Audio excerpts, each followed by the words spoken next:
Good evening and welcome to another edition of Under the Microscope. I'm Michael Young, thanking you very much for joining me. Tonight we're going to be discussing issues with respect to the Amaila Falls hydropower project. As you know, that issue and topic has been engaging the public's attention over the last couple of months and weeks, and we have been hearing a lot from all of the stakeholders with respect to this project. I'm joined by three men who are representing the labor union, which, as far as I understand, are fully supportive of hydropower for Guyana and the Amaila Falls hydropower project. First of all, we're joined by Mr. Carvel Duncan, who's the president of the Federation of Independent Trade Unions, and he's no stranger, of course, to television land nor TVG, and he's joined by the General Secretary of FITAG and the General Secretary of the Ghana Agricultural Workers Union, Mr. Sipol Narain, and he's joined by Mr. Kenneth Joseph, who is the General Secretary of both NASI, that is the National Association of Agriculture, Industrial and Commercial Employees, and he's also the General Secretary of FITAG. Welcome, gentlemen, to Under the Microscope. I know we're going to be discussing lots of issues from a labor perspective. First of all, your opening thoughts with respect to the Amaila Falls hydropower project and all that has been taking place as of recent in the media, specifically with Site Global, withdrawing from the project. Let's start with you, Mr. Duncan. First of all, let me say this. I think it's a disgrace and an insult to the integrity of the Guyanese people when one set of politicians decide that they would not vote for the Amaila Falls project.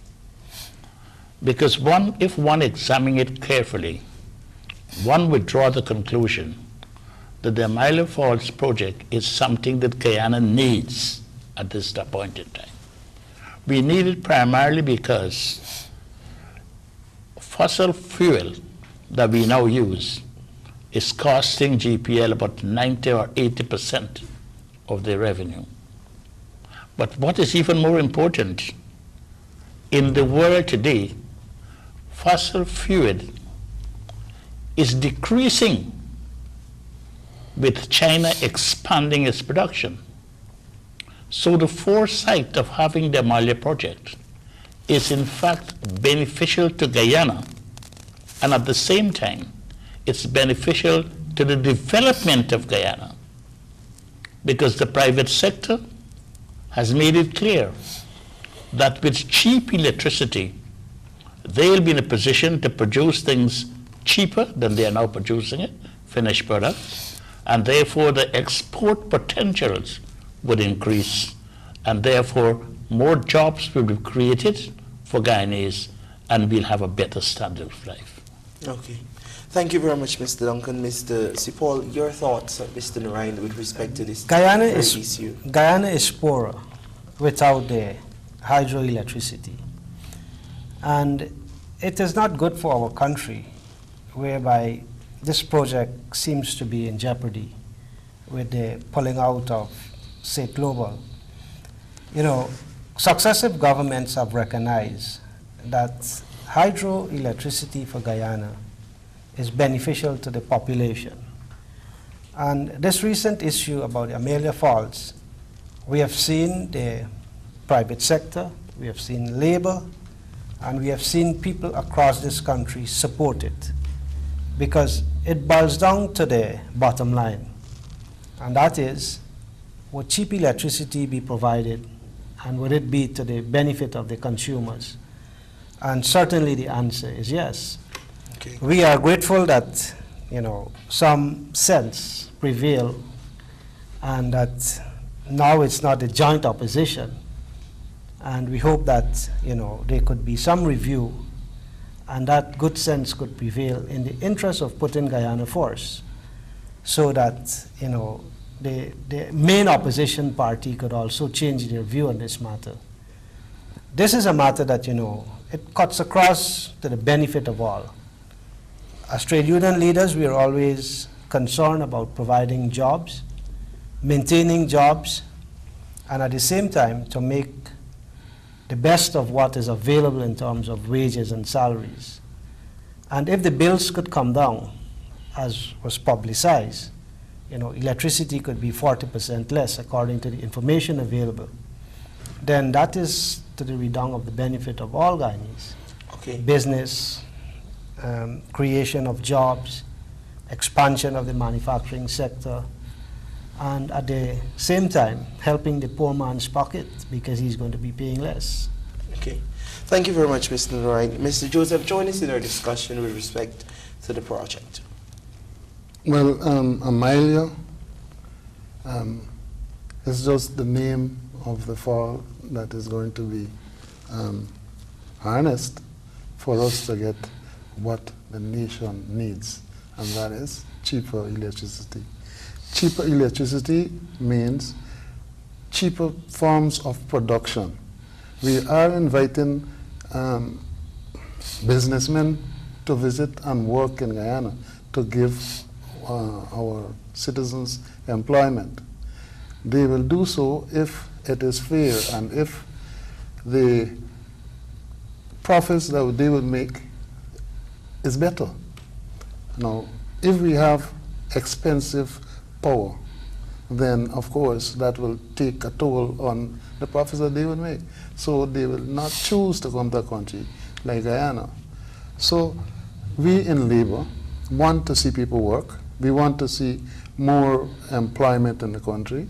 We want to see a better life for our people. We represent workers of all political persuasions, so we represent those people that are members or even supporters of all the political parties. And our members are saying that the cheaper electricity gets, it is better for them. Okay. Now, you all have obviously, by your own opening statements, endorsed the project or endorsed the concept of hydropower for Guyana. The next question that I'd like to ask, you know the project now, we're at a point where we're not taking one step forward, but yet still the president is not willing to take one step backward with respect to all that would have been taking place.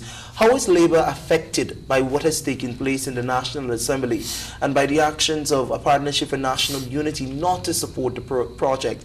If I recall, there was a press statement emanating from the very same FETOG that said more than 35,000 workers could be affected if Guyana did not make progress with respect to hydropower.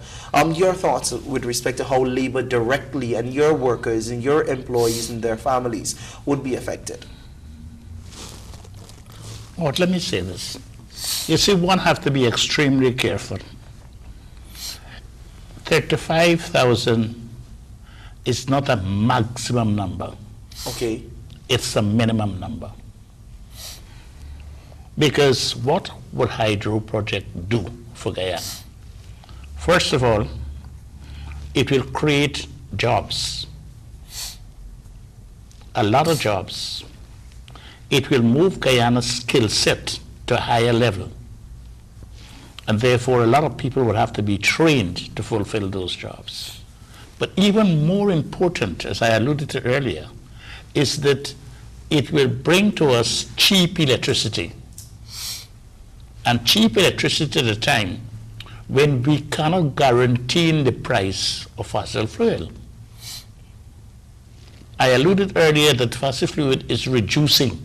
Yes. And even if Guyana find oil in the morning, it's going to take us approximately 10 years before we start harvesting that oil. And that is why hydro is even more important. But is that a view shared by your membership, the membership of FETOG directly? Are they saying that they are disappointed with respect to what has taken place? Have they told you that? They're going more than that. They're not only disappointed. What some of them has alluded to is that they might have put their vote in the wrong direction. Okay. At the last elections, because they do not see the wisdom of sabotaging the hydro project. Because hydro project is not a political project, it's a project for the development of Guyana. So any sabotage in the hydro project is in fact a sabotage on the people themselves as Guyanese. And that is how they see it. And they are saying to the opposition, there is the time now for consideration. You need to rethink your position in the interests of the Guyanese people. And that's their position. Okay. Mr. Narino, you work with GAWU more pointedly and lots of workers every day. What are the workers saying to you as their foremost union representative? And you know GAWU has very vocal workers and FETOG as well, especially when issues affect them directly and indirectly. Well, the workers are disappointed. They feel that the opposition have let them down because it was the former president of Guyana, Lyndon Forbes Sampson Burnham, who decided that, look, you know, among the things beneficial for Guyana was the hydroelectricity. And in fact, 1 year May Day, and Carville will remember the date, you know, the workers voted in favor of hydroelectricity, than to accept $14 per day. In other words, they give up a wage increase for the purpose of hydro. And successive governments have embraced the philosophy and the need for us to have hydroelectricity. Hydroelectricity, you know, wouldn't only bring a relief to the man's pocket in paying his bill, Yes. but it will open new windows of opportunities. Because, you know, if you go around this country, you will see all the fruits that we got. And, you know, when mango is in season, just taking one, you know, flies and mangoes all over on the ground. This is because it is not economically feasible to have a canning factory to deal with these things. So if you have access to cheaper electricity, then things like juice, things like cannery and so on, you know, all of this could now become new opportunities for people, especially in those regions where, you know, job opportunities are not very extravagant. Yes. And there are limited opportunities. This now is going to be able to expand your country even further. And the private sector have said it, that, you know, if we could bring you cheaper source of power, then obviously, you know, they will be able to pay workers better. So apart from the unionized membership, all Guyanese it will be for the betterment of all Guyanese. Okay. Because investments are going to be cheaper. And then, you know, you have the opportunity of doing even more rather than just the traditional stuff you're doing. Okay. Mr. Joseph, join us. Yeah, if we look at how this country was progressing, every government were looking forward to having cheaper power. Even the Skeldon project included supplying power to the grid, the national grid. And it is from bagasse and not from the fossil fuels. Yes. So we are looking for cheaper power. There are suggestions that Amaila might not cater for more than 5 years or 10 years down the line because of expansion. So we are saying that we need and we're seeing possibilities of expansion. Why should we be sitting and just allowing that to pass us? Well, I don't know why, obviously, but I have one question that I'd like, in this case, a yes or no answer, because it's very important that when critical decisions are made about development of our country, that consultation, which is a word that is embraced by the APNU and their flagship word, must take place with the stakeholders. Now, the three of you represent in Bloc 3 of the largest unions within this country. This is the Guyana Labor Union, the GAWU, and NASI, 3 major unions. You also are part of the umbrella FETOG. Was FETOG, first of all, ever consulted by the main opposition party with respect to their views on the Amaila Falls hydropower project or their concerns? Just a simple yes or no answer. No. Mr. Duncan? No. Mr. C. Paul? No. Mr. Joseph? No. Was GAWU ever consulted Mr. Narayan as far as you, Mr. C. Paul, as far as you know? No. NASI? No, we were The not. Guyana Labor No. Union? Well, it seems as though... I know we were consulted, and FITOG, along with other stakeholders, were Yes. consulted by the president. By the By president. the president. By the So president, it was not and the consultation president- by the president. The president must be commended for his degree of patience and, you know, his his willingness to have this project and to have the delivery to the Guyanese people, President must be commended. And he exercised a lot of patience, even with the opposition, from the reports you could see in the newspapers and the television. Okay. You know, one wonders what is really happening. Well, I don't wonder. I don't want us to wander under the microscope. I want us to get some answers. Yeah. So coming back to the question that I asked previously, so there was no consultation from the main opposition party with respect to the decision they made in Parliament with the labor union as per se. No. Are you aware whether there would have been consultations with the TUC? I'm not in a position to say I that. don't know that. We can't speak for the TUC. Okay, but it brings me to this point. There's lots of talk now about, you know, the decision that was taken in Parliament representing the majority view of the people. Can there be a majority view without the labor unions? And the second question, maybe Mr. Duncan, you can answer that one. The second question I'd like to ask is, if there were no consultations with the critical aspect of the labor unions, does that mean the 26 members that sit in thousands of seats and votes in the National Assembly made a decision that was in their own interest with the information they had on behalf of thousands of Guyanese? I think the answer to that is yes. Primarily because the decision was made for political reasons. Why would you say that, Mr. Duncan? I'm saying that because what is the rationale? The rationale behind that is simple. All the information that was required was given. What they could not have read was given to them to take away. They understood everything of the project. GPL met with them and talked about the project, so they know. And then they come back, and strange enough, I was in Parliament. When the matter came up, nobody criticized the project, but instead they decided to vote against it. That's a clear indication that there was nothing critical about the project, but it's a political sabotage, I would call it. They decided, well, look, we are not voting for this project because it is a government project. And they failed to realize that it's the people's project. Because whatever happens, it is more money remaining in the pockets of people who, and these people, some of them are their members, who would be the beneficiary of this project.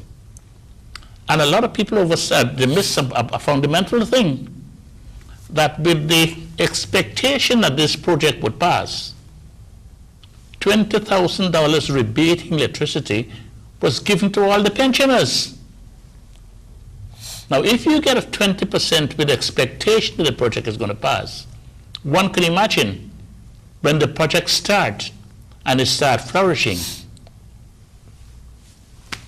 your rebate would be far more than 20,000. Your thoughts? Well, it is clear. It is clear that the country's interest was not the issue when the vote was taken and when the decision was taken. And like I said before, it is a good thing that the opposition, part of the opposition, have seen the need for this program for cheaper electricity. Unfortunately, the main opposition political party is not seeing that need. What is bothering them? Guyanese are worried about that because no less a person than the president said, if there is anything that you want to know, if there is anything that was not clear, he's prepared to sit down and to go over back everything with them. I believe the amount of information available to the ordinary people on the street, and this is not with the technical things, because they already had the opportunity of looking at the technical aspect. Technical aspect, there is no doubt that it is sound. Wherever there is the possibility of hydroelectricity in this world, it is being captured. But here it is, you know, we have it. We have all the possibility, we have funding from overseas source to ensure that this project is fulfilled. But here it is, and like I said, you know, something is wrong with the APNU. Something is wrong with their representatives. And whatever is that wrong, it is not in the interest of the Guyanese people. Okay, well, as we have a little more time left, I want us to discuss quickly the way forward with respect, from a labor perspective. And you all have been in the business of labor for more than a decade, I would assume, you know.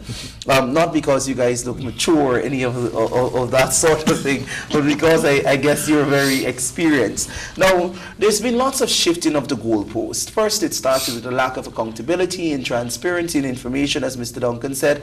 It moved slowly to the price for the project. And then it shifted from the price after there was lots of talk about that to why hydro, why this magnitude, why this type of project.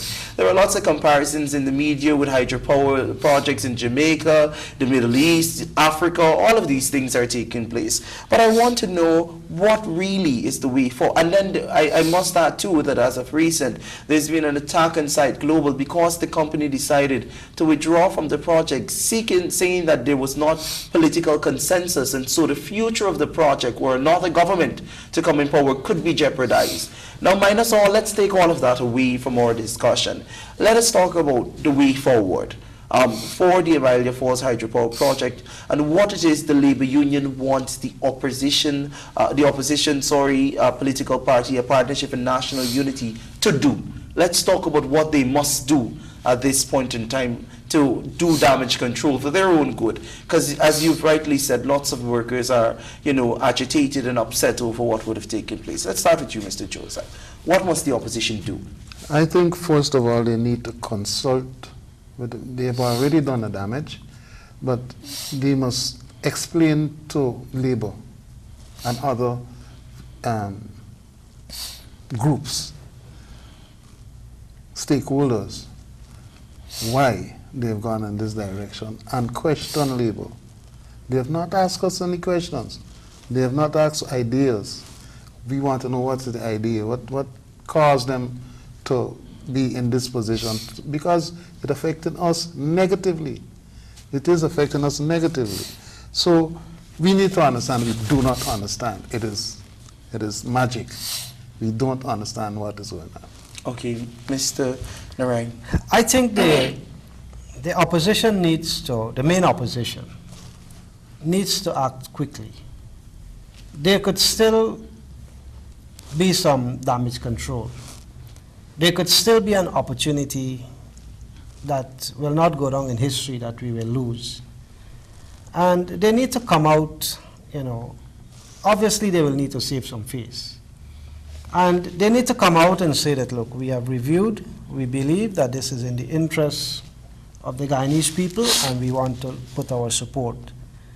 We may have some queries, and we may have some things we want to discuss, and let us try to find an appropriate forum with the president or the finance minister or whoever, and to clear those issues.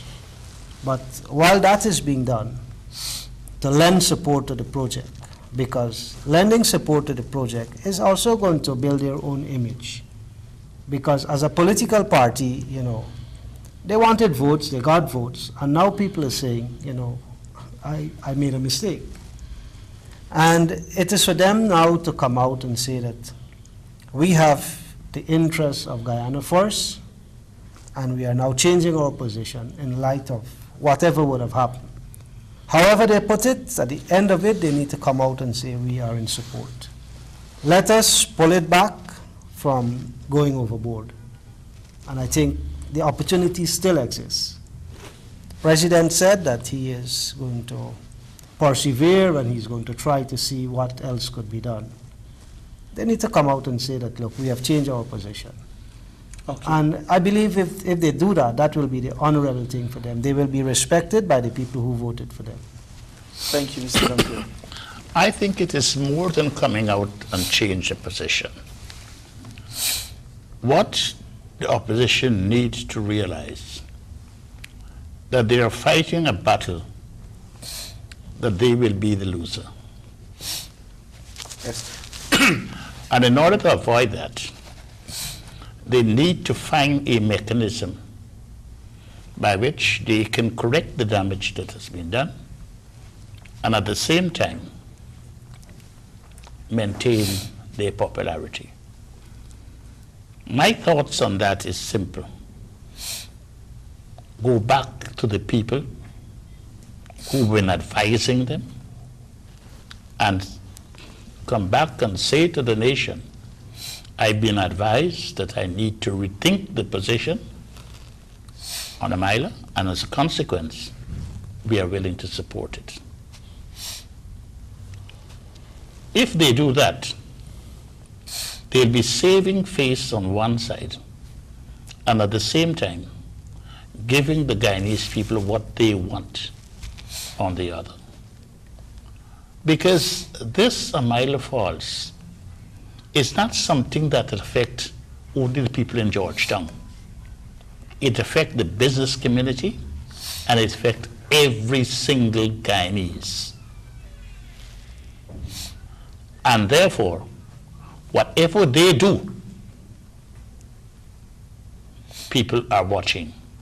I have never seen, all of our years, that so much of agitation came out from cross-section of people concerning one project. And one need, as politicians, they need to consider that and say to themselves, where I'm going wrong. Now, Parliament is in recess. And this, what I'm about to say, may not be compatible with the thoughts of some of my colleagues. But I believe as a trade union movement, we have a role to play, even greater than the role we are now playing, in order to make sure that this project come back on stream. And that may require us going to Parliament and seeking a meeting with the select committee, Yes.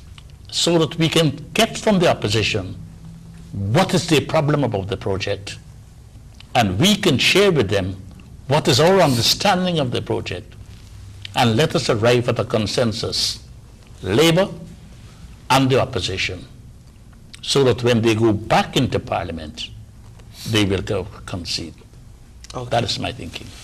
Well, gentlemen, thank you very much for joining me in Under the Microscope. And as one former Prime Minister of Britain, Margaret Thatcher, had said when she was delivering one of her speeches, she had said that history will not be kind to those persons who miss an opportunity to make wise decisions and futuristic decisions. At that time, I think she was addressing the issue of going to war at that time over the Falklands. Right. And probably that lesson is applicable to us today in Guyana. And so as I continue to interview all of the different stakeholders with respect to this project, we'll continue to solicit the views of people with the aim of reaching a consensus. Thank you very much for responding so readily to my call to discuss with me issues with respect to the Amaila Falls hydropower project. And thank you very much, viewers, again for joining me. Do look forward to another interview with respect to this issue. But this time, young people from all across Guyana would be voicing their concerns. I'm Michael Young. Goodbye.